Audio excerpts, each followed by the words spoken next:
Hello, guys. Welcome back and thank you so much for being here. Hi, please like and share. I am Jade.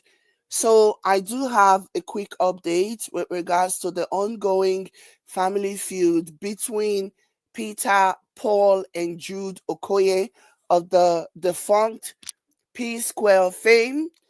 And I do have my opinion, at least once I go over the update on this case, and then you can feel free to watch out for that. But yeah, Peter Okoye was in court to basically testify against his brother and former band manager Jude.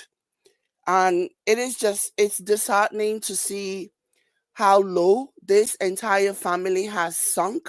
It is disheartening to see this, because, like, unless, of course, you're a sadist, there is no way that this would be okay with you.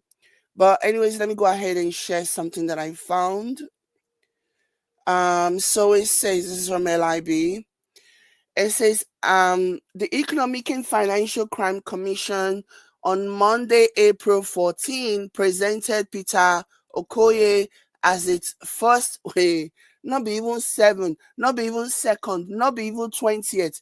The first witness, as in Gidigba, do me first. I'm all in. I don't need time to think and reflect and question whether or not I want to do this or not. But, anyways, let me keep reading. The Economic and Financial Crime Commission on Monday, April 14, presented Peter Okoye as its first witness against Jude Okoye, his elder brother and former manager of the Paul and Peter Okoye AKP Square, before Justice Owoye of the Federal High Court, sitting in Ikoyi, Lagos. So the article continues and says, at the resumption of the court proceedings on Monday, April 14, Peter, while being led in evidence by the prosecution counsel, said, hold on, let me go ahead. And it's, okay.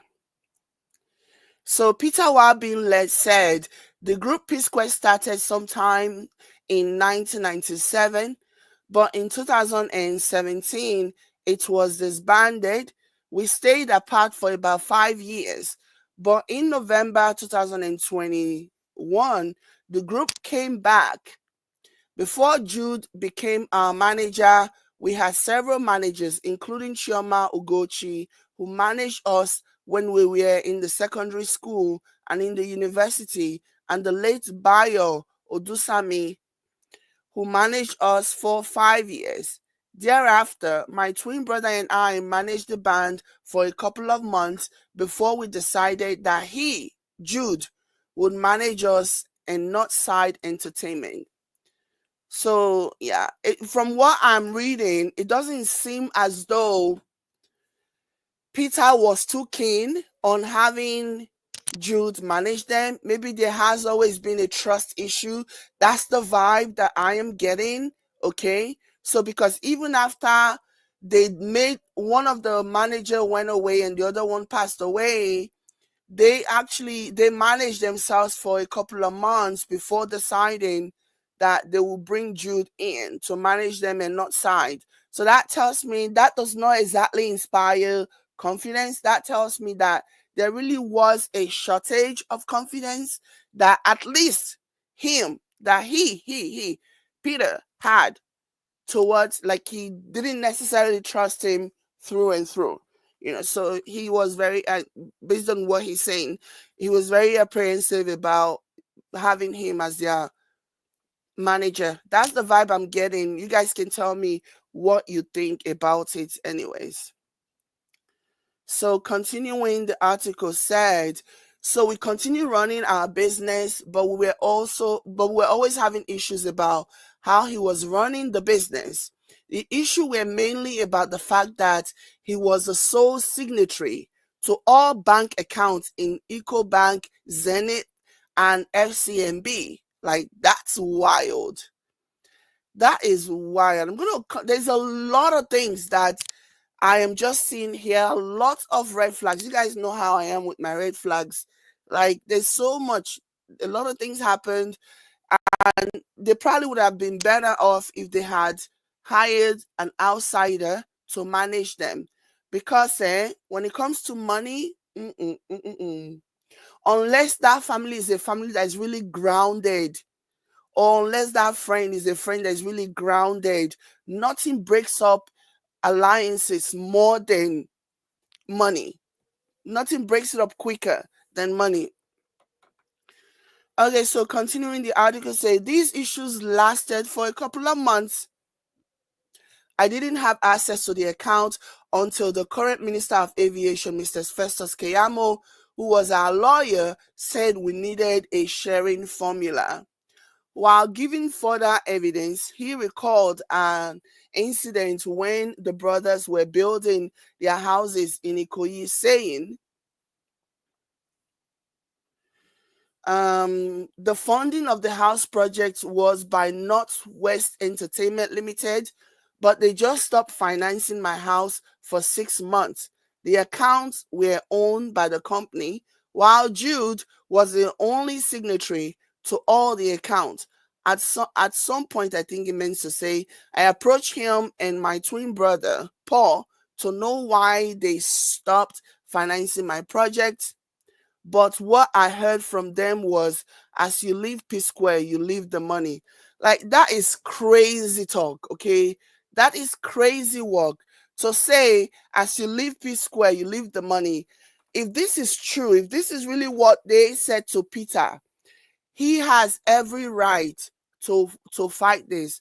If this is true, okay, I'm just basing this on one person's evidence on Peter's side of the story. If this is true, what that tells me is that there was no equality between them. And where do they do that at? In what world will they tell you that if you leave P Square, you leave the money? Are you freaking kidding me? Nobody does that. Not even, LA records and Hollywood record labels or whatever that are known, that are notorious for always, always, always, messing up their talent or whatever and cheating out their talent. You wouldn't even hear such from them.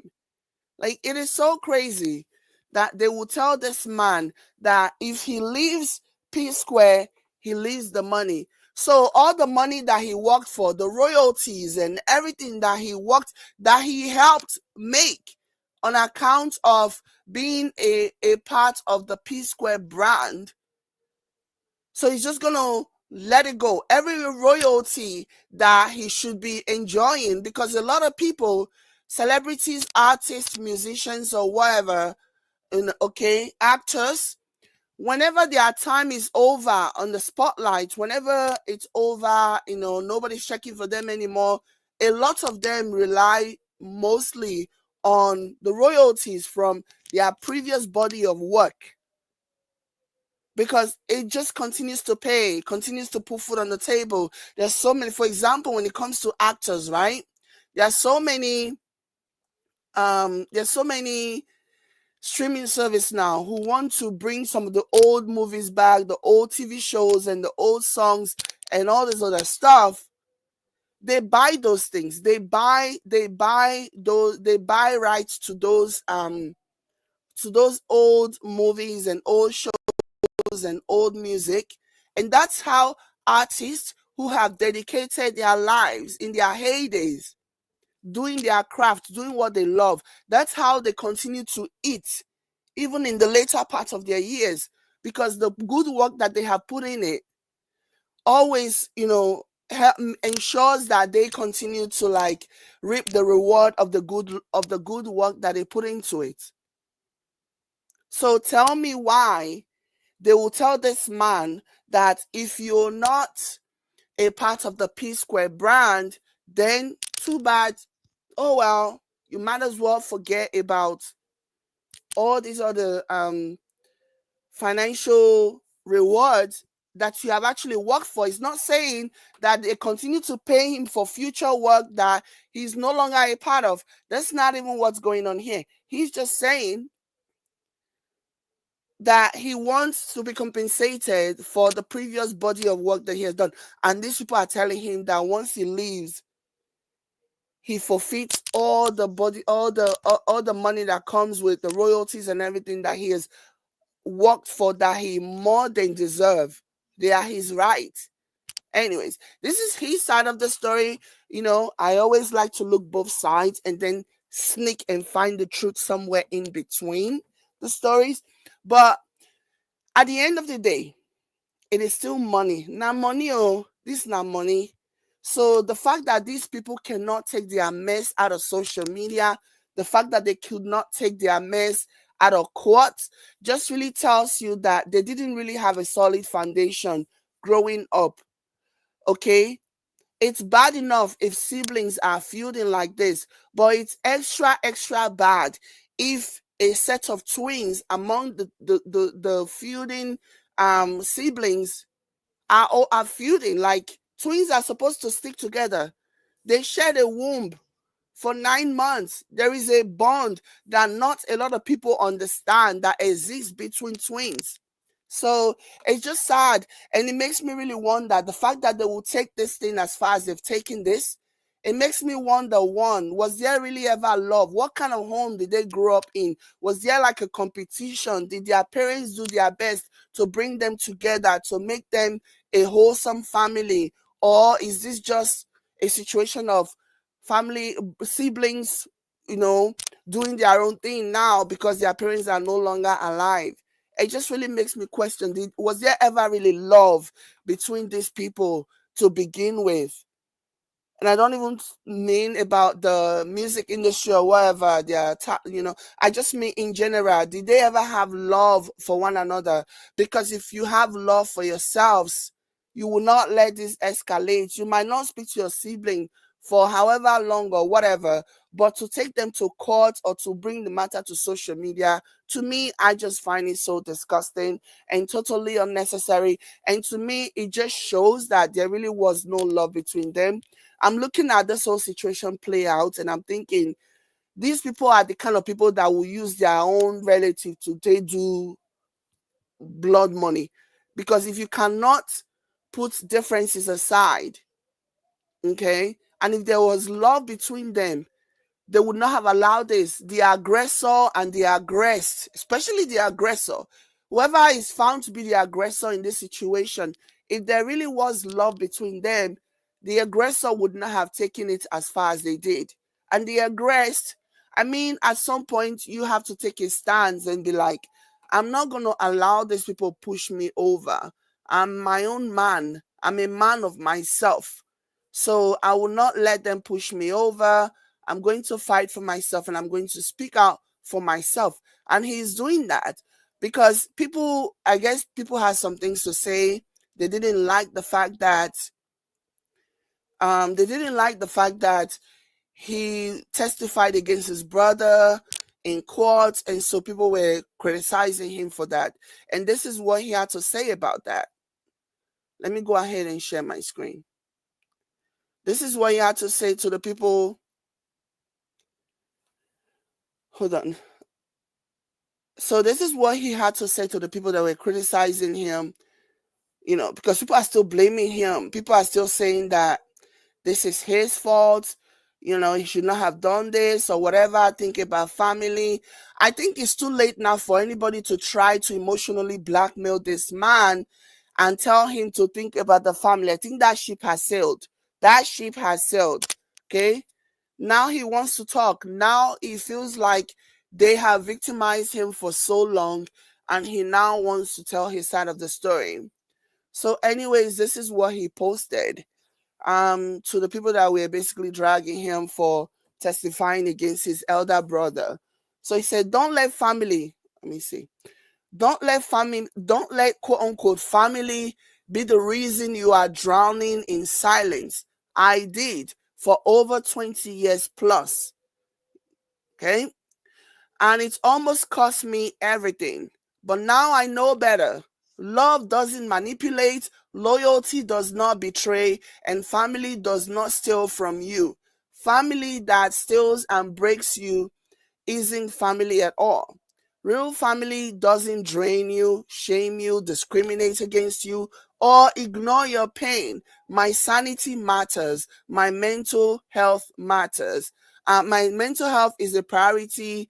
If it's cost me my mental health, then it's too expensive.